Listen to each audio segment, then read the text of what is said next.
Good afternoon. My name is Tiffany Graham. I'm an assistant professor at the University of Texas Southwestern Medical Center in Dallas, Texas, and I'm a cranial remolding specialist. And I'm excited about having the opportunity to speak with you all today about kind of an overview of indications and contraindications for cranial remolding orthoses. I have a little over 10 years experience in the treatment of deformational head shapes and postoperative craniosynostosis cases. And so hopefully I can share some information that will be helpful to you clinically as you're evaluating these patients and conceptually thinking about which of your patients would benefit most from cranial remolding orthoses and which may be contraindicated depending on your referral source. I'll talk about a few exceptions. The first thing that we really need to talk about is why indications and contraindications for this particular type of orthotic device is important. Because even though you have indications and contraindications in the field of orthotics, in general, the FDA has very tight restrictions on the use of cranial remolding orthoses. In fact, in 1998, they classified cranial remolding orthoses as a Class II device, which means it has special controls. The fabrication side of it is very restricted, and the FDA monitors these facilities who create the orthoses. You can see the main manufacturers on the bottom of the screen here. They go in and they audit how much time the plastic is allowed to cool, how much circumferential growth are in the modifications. And generally speaking, smaller companies are not able to go through this FDA 510K clearance because of the cost and the time associated with getting this clearance is quite difficult. And that's why you pretty much have to send these out for central fabrication at this point in the United States. Also, with that, the manufacturer is required to provide very specific written instructions to the end user, which is supposed to be passed on to the user, including the caregivers in this case, including a break-in schedule, check for skin, to look for skin irritations or anything like that. And the fact that it is supposed to be worn 23 hours a day, 7 days a week. So when we're talking about the basics of cranial remolding, the most important thing to remember is that the brain is going to drive the growth that you see. We are generally going to be touching touching the child's head where we don't want them to grow and providing space where we do want them to grow. So if we're touching the head 23 hours a day, 7 days a week, and the brain is driving growth, and the brain expands at this developmental age, the skull expands, that expansion is only going to occur in the void spaces of the orthosis in order to see positive change. So as long as the child's wearing it and as long as they're growing normally, you will see positive change, and cranial remolding orthoses do work as long as you have those conditions met. However, there are times that we don't meet those conditions that we want to discuss. Before we go into that, I do want to talk about there are multiple different types of head shapes that we can treat within orthoses, all characterized by the flattening that's occurring. For example, plagiocephaly would be just a diagonal difference. We'd generally be holding 2 quadrants and have space in the opposite 2 quadrants. Brachiocephaly, we're trying to grow out the entire posterior head. Scaphocephaly, we're trying to grow out the width of the head. And for example, asymmetrical brachiocephaly, or you could have other combinations of these shapes like asymmetrical scaphocephaly, we're working on the diagonals and the width to length ratio of these children. So your ideal candidate for a cranial remolding orthosis, first off, must have a deformational head shape. Now I'm going through these to talk about the ideal candidate, and I will speak to some exceptions, but I just want to keep the broad idea of this is ideal. Deformational head shapes mean that an outside force has acted upon the skull to create the shape that you're seeing. This could be in utero positioning, it could be in the birth process with forceps or vacuum, having pulled the skull in a different direction, or it could be after the child's born. So for example, if the child has something called torticollis, which is a tightening of the sternocleidomastoid, it creates a tilt and a turn to the head to the opposite side. Whenever the child lays down, they're going to have a preferred position that they want to lay in. And that creates a flattening on the opposite side of the head, because the head is constantly being pushed up against something flat when they're laying down. And just the force of gravity can create an abnormal head shape. Now, torticollis, even though it is a common comorbidity, we don't really know if, and it's a little chicken and the egg situation, where we don't know if the tightening occurred first and then created the deformational head shape, or the deformational head shape created a preferred position for the child to lay in, which then created a contracture of the sternocleidomastoid. However, we do know they're associated highly with kids who have asymmetrical head shapes. So when I talk about the ideal candidate having minimal to no comorbidities, I talk about torticollis a bit in that 70 to 80% of your kids will have that as a comorbidity, and that is not a contraindication for cranial remolding orthoses. However, that muscle does have muscle fibers that extend into the plates of the skull, which can pull the skull into a direction that we are not trying to get it to grow. So if you have a child that's being recommended for repositioning or a cranial remolding orthosis and they have torticollis, you need to also recommend either a home stretching regimen or physical therapy. And hopefully by the time the child sees you, the pediatrician has already recommended that and the child's already in that type of a program. And as an orthotist, you would just be encouraging that patient and that family to be compliant with that stretching protocol so that we can stretch out the neck and allow the head shape to grow in the direction that we want. Again, we want normal growth to be expected because the brain is driving the growth. We want normal brain growth, creates normal skull expansion, creates the change that we're looking for. It's also very important that we have a compliant family if we're going to move forward with orthotic treatment. That child's going to be wearing it the orthosis, 23 hours a day, 7 days a week, whether or not they're sweating, whether or not they're crying, when they're sleeping.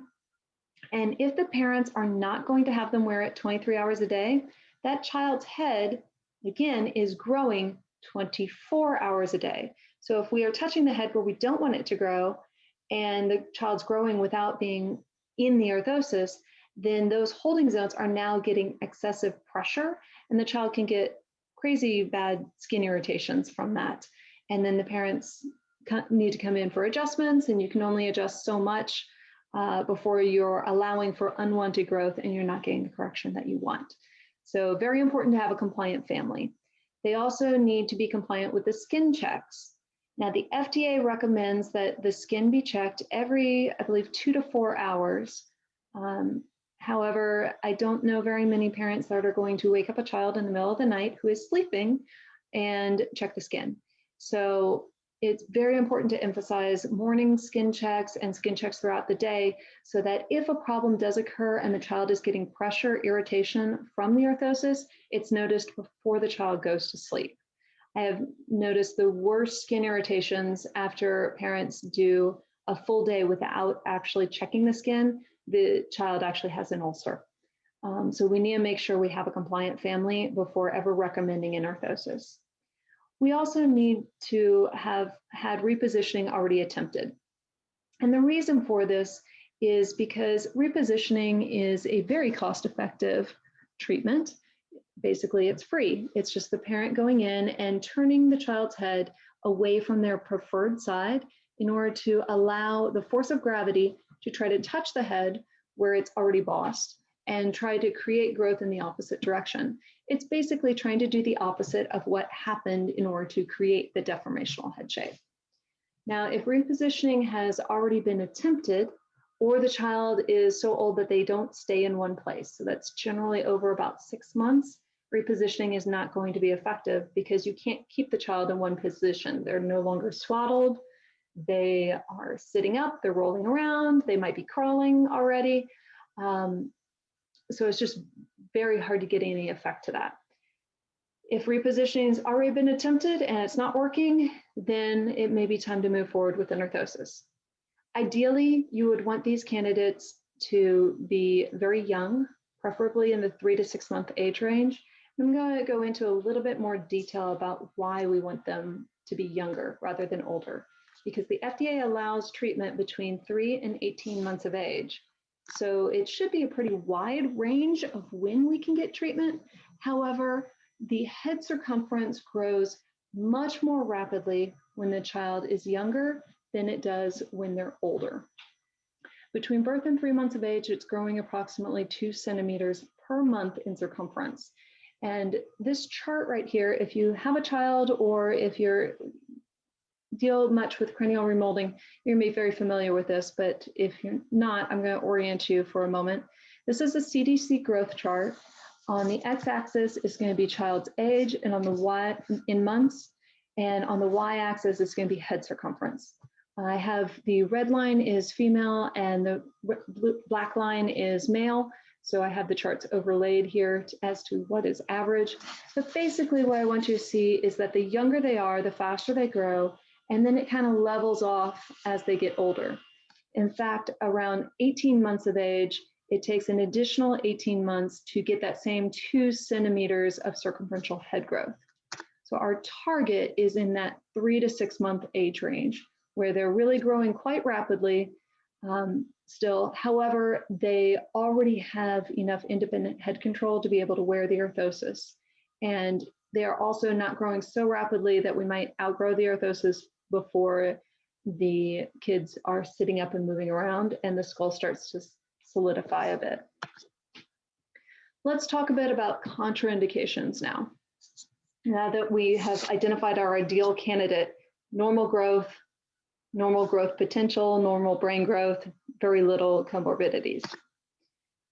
As a reminder, growth is driving the change. So when we're talking about these comorbidities, the main thing we're looking at is kids that are lacking or have abnormal growth would be contraindicated for an orthosis, because if they don't grow, they don't change. They may not get worse, but they're not going to get better.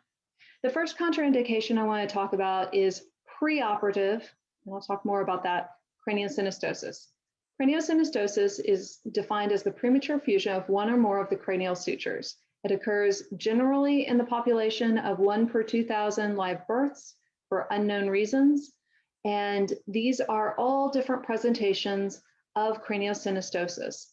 The skull will grow in a very specific direction based on which suture of the skull is fused. So for example, in this first picture, we have the sagittal suture fused. Second picture is metopic. Then we have a right coronal, a bicoronal, and then a lambdoid patient. So you get compensatory growth in the directions that the skull is not fused because it's the only way the brain can go. The brain wants to keep growing, but the skull's not letting it grow in certain directions.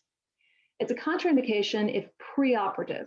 So because the skull itself cannot grow in the proper direction, a surgeon has to go in and release that suture, either by creating a new suture and applying a cranial remolding orthosis to drive all the now normal growth of the skull, just like you would a deformational head shape. That's considered endoscopic surgery or minimally invasive surgery. Or you have total vault reconstruction, where the surgeon is generally going to do an ear-to-ear split and actually go in with plates and screws or maybe spring assist, but they're going to create a new head shape. Then you apply an orthosis afterwards, sometimes, not always, sometimes it's not used, but if it is used, it either continues the reshaping process, fine-tunes the reshaping process, or is used as a protective helmet. And a protective helmet would code out completely differently than a cranial remolding orthosis because it's not actually reshaping the head. Again, just to emphasize that the suture that is fused kind of acts like a zipper and you have compensatory growth. So in this first picture, we have the sagittal suture fused, which means that the growth of the skull cannot happen perpendicular to that suture. It would normally expand. The suture acts like an expansion joint of the skull. And so you have compensatory growth out the forehead and out the occipital area, creating this unique head shape. Here are some more unique head shapes. just to show you the compensatory growth based on the fused suture. We have the sagittal suture, then we have bicoronal, we have the mitopic suture, the left coronal, the right lambdoid, and then just for comparison, a deformational head shape. Again, an outside forces come in, and there's that normal skull with all your openings, your anterior fontanelle, posterior fontanelle, all of those allowing expansion. It's not the same with craniosynostosis because it's fused. Now, post-operatively, once that suture has been released, it shapes just like a deformational head shape. Just create that shape that you want based on the normal brain growth. There are quite a number of associations with craniosynostosis with genetic syndromes. I've got a few listed here that are kind of the big ones, is Crouzons, Pfeiffers, and Aperts. But just know that if a child has those diagnoses, there's a very high incidence of craniosynostosis associated with that. Another syndrome is actually, the way you say this is monkey syndrome. It's a bicoronal synostosis with compensatory growth in the forehead, creating that very bossed forehead, but the orbits are still tied back and cannot advance forward without surgery. Microcephaly is another contraindication for cranial remolding orthosis. So this is not a real picture of a brain, but it demonstrates the point. Basically, in microcephaly, you have a small brain, literally means small head. The brain is not growing the way it normally should, but the skull is fine. The skull has normal sutures. It can expand if the brain were to drive that growth, however, the brain's not growing properly. This occurs between 2 and 12 per 10,000 live births in the United States. Some of the causes could be infections during pregnancy, severe malnutrition, exposure to harmful substances, but generally an interruption of the blood supply to the baby's brain during development. Because the brain is not growing, we cannot see change within orthosis because we don't have that driver of the growth. A more modern example of this that I'm sure you all will think back a few years is the Zika virus. When mothers got infected, they transferred it through the placenta, and these children were being born with various degrees of microcephaly. And there was a time when practitioners might have thought to refer them for cranial reshaping. However, again, it's not going to work if we don't have the driver of the growth. So this would be a contraindication. Now let's talk about the opposite for a moment. In hydrocephalus, or water on the brain, if we're talking literally, we have excessive skull growth. So the idea of a cranial remolding orthosis not working seems a little counterintuitive, because now you have a ton of growth, and you would think you could get change very rapidly because the skull's very fluid and can move. However, there's a big risk with these patients. You can see this one has a shunt on this last slide. Basically, what hydrocephaly is, it's extra water in the ventricles of the brain, or cerebral spinal fluid in the ventricles of the brain. And without the ability for that to be shunted, you can get excessive pressure from an orthosis by applying an orthosis to contain the head where we don't want it to grow. You can lose that void space very rapidly if we don't have controlled growth. And with that, you can create intracranial pressure. Now, I mentioned the shunt because the shunt drains all that fluid, but that shunt is not rigid because the kid needs to grow and it needs to move with them. So if the orthosis applies any pressure to that shunt, you essentially block the drain for the cerebral spinal fluid, and you can now again get uncontrolled hydrocephaly. General occurrence is 1 to 2 out of every 1,000 live births in the United States. Can be congenital or acquired. I've kind of listed the most common cause here, but basically what's going on is those ventricles are becoming excessively large and they're not draining properly. A common cause can be intraventricular hemorrhage, meningitis, head injury, or a brain tumor. Here's when you're actually looking at the skull. The first picture would be normal ventricles, normal size. Enlarged ventricles in that middle picture, you can see definitely putting pressure on the brain. And then after the child's been shunted, how those ventricles shrink back. So shunted hydrocephalus, you can actually place an orthosis on them. However, it is still a contraindication. It is still contraindicated by the FDA, and it can come back to haunt you on your license if you don't have clearance from a physician, preferably a neurosurgeon, who is placing the shunt, has already placed the shunt, or is monitoring the child as they grow, to say in that letter that the benefits of cranial remolding outweigh the risks to intracranial pressure and potential issues from the orthosis. You also really need a compliant family if you're going to helmet a child with hydrocephalus, because the parents need to be constantly monitoring that shunt. They need to have more frequent follow-up than infants that don't have any comorbidities like this, because again, any mark on that shunt blocks drainage. They have to come in immediately because you just can't block that. You need to allow the fluid to drain. The last thing I do want to mention are birth defects that are not indicated for cranial remolding treatment. I have never had a physician try to refer me one of these patients, but if you ever did, it's not going to work. Encephalocele are basically leaky cerebral spinal fluid, and applying an orthosis to hold it in place or try to squish all that fluid back into the head is not an indication for cranial remolding. Anencephaly is actually a lack of brain, so there's no real brain development at all, and therefore we cannot change that. And most of those kids do not make it.